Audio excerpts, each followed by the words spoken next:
Today, I want to help you make great videos faster.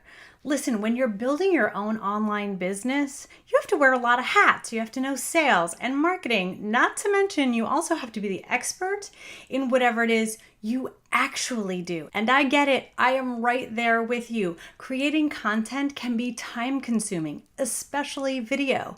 That's why today I want to give you 3 ways that you can start making great video content faster. And that is coming up next. Hey, welcome back. It's Tracy with videoscriptsuccess.com, where I help you take your brilliant but scattered ideas and turn them into marketing videos that convert. Listen, I need you to hit that subscribe button and that notification bell so that you get all of my tips, tools, and tricks for making great online videos. Okay, let's dive in and go over the 3 ways that you can make great videos faster.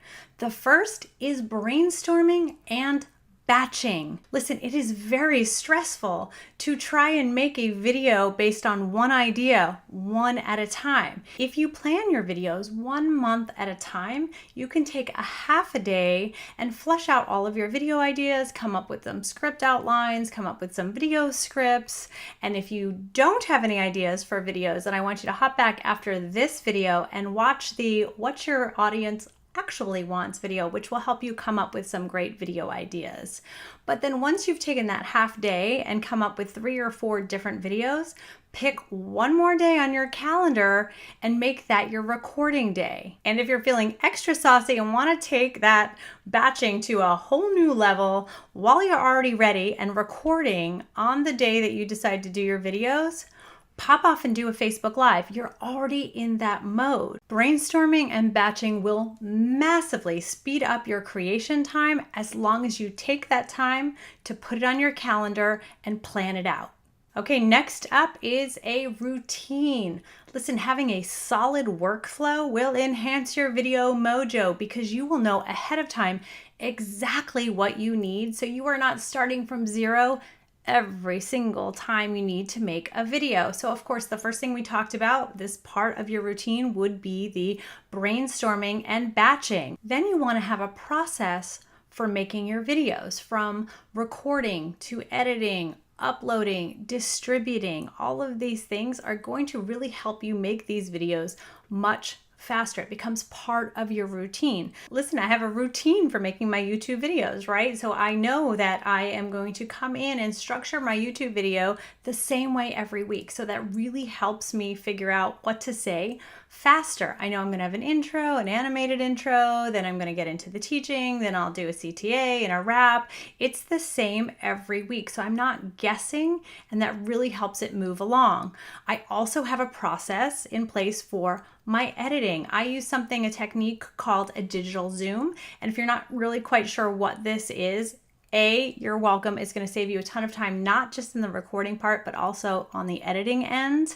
And I'm going to put a little video link to a raw video tutorial I did showing you what a digital zoom is and how to do it. It will make your production quality look a little bit better. It will also help you shave off some time in the recording and the editing phases of your routine. Another part of your routine should be in your branding. What do I mean by that? Well, my animated intro is always the same. It was created, it lives in a folder. I can just go pull it down and use it every week. I have branded slides, I have branded intros, on-screen text, all of those kinds of things have been created, used once, and then I just get to repurpose them over and over again. Listen, having a routine in place for your video creation is really going to save you a lot of time. Okay, and number 3, and probably my favorite way to save time, is repurposing your video, or what I call deja video, right? Taking the same video and either putting it up on another platform or taking little snippets from a full video and making them into little micro videos. This way you get to reach more people with hardly any additional work. Okay, just to recap how to make videos faster, you want to brainstorm and batch. You want to have a very solid video creating routine, and you want to repurpose the shiitake out of your videos. Speaking of videos, if you have found this one helpful, I want you to click that subscribe button, and I'll see you right here next week.